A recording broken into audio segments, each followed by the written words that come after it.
अगर आप भी चाहते हैं बिना मेहनत के कोरमा तैयार हो जाए और वो भी बिल्कुल देगी स्टाइल में, तो आपने ये रेसिपी लाजमी देखनी है। ये देखें, आपको इसका टेस्ट इतना अच्छा लगेगा और बिल्कुल हट के लगेगा। इंशाल्लाह आपको बहुत पसंद आएगा। सबसे पहले 2 किलो चिकन, मैं 2 किलो चिकन की रेसिपी दे रही हूँ, तो 2 किलो चिकन ले लेना है। इसमें 1 टेबल स्पून आपने नमक ऐड करना है, सिरका डालना है और पानी डाल के आपने इसको डिप करके रख देना है।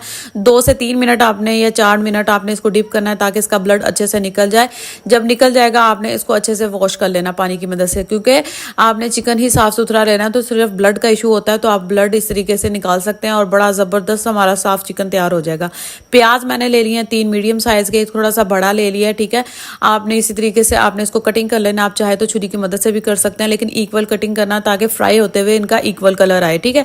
यहाँ पे रिंग मैंने इस साइज़ के इस तरीके से कटिंग कर लिया ताकि जब मैं इसको ब्राउन करूँ तो इसका कलर सब में बराबर आए। यहाँ पे 3 चम्मच मैं तकरीबन घी के डाल रही हूँ। आप ऑयल भी इस्तेमाल कर सकते हैं, लेकिन घी में इसका टेस्ट बहुत अच्छा आता है। जितने भी कोरमे हैं देगी स्टाइल में तैयार होते हैं वो सारे घी में तैयार होते हैं, ठीक है। तो ये हमने अच्छे से गर्म करना है, तो प्याज ब्राउन कर लेना है। जैसे प्याज ब्राउन होना शुरू हो जाएंगे, देखिए यहाँ पे मैं चूल्हा बंद कर दूंगी क्योंकि ऑयल इतना गर्म है कि इसका कलर चेंज हो जाएगा, ठीक है। तो बाकी हमने निकाल देना है, प्याज को ठंडा कर लेना है। और यहाँ पे देखें चिकन मेरा बिल्कुल रेडी हो चुका है, मैंने वॉश कर लिया अच्छे से। अब यहाँ पे चूल्हा बंद है, ऑयल मेरा ठंडा है। जो घी मैंने यूज़ किया वही यूज़ कर रही हूँ जो मैंने प्याज के लिए यूज़ किया था। अब इसमें मैंने दही डाली है, उसके बाद जीरा पाउडर डाला है, उसके बाद लाल मिर्च डाली है और थोड़ी सी हल्दी डालेंगे। उसके बाद हम इसमें डालेंगे कश्मीरी लाल मिर्च, सूखा धनिया, नमक, बेसिक मसाले हैं वही, खड़े मसाले डालेंगे थोड़े से। उसके बाद अदरक लहसुन का पेस्ट डालेंगे, चिकन ऐड करेंगे और इसको अच्छे से मिक्स कर लेंगे।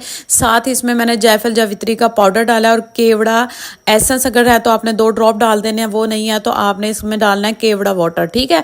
वो डाल के आपने हल्की आँच पे, आँच देख लें, दम आँच पे आपने इसको रख देना कोरमे को पकने के लिए।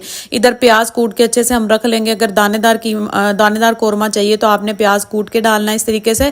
अगर आपको पेस्ट चाहिए तो आपने पेस्ट बना के डालना है, फिर दानेदार कोरमा नहीं बनेगा। अच्छा, यहाँ पे आपने अपनी उस्तादियाँ नहीं लगानी, चम्मच नहीं लगाना शुरू कर देना है। यहाँ पे आपने सिंपल इसमें प्याज डालना है ना, जब आपने हल्का सा बस हल्के हाथ से मिक्स करना है, क्योंकि यहाँ पे आपका जो चिकन है वो गल चुका है और ये बिल्कुल टूट जाएगा, ठीक है। और बोटियाँ अलग हो जाएंगी, हड्डियाँ अलग हो जाएंगी। बस सिंपल आपने हल्का सा इसको मिक्स करना है, उसके बाद दम पे फिर इसको लगा देना है। जैसे ही ग्रेवी रेडी होगी आपको पता चल जाएगा।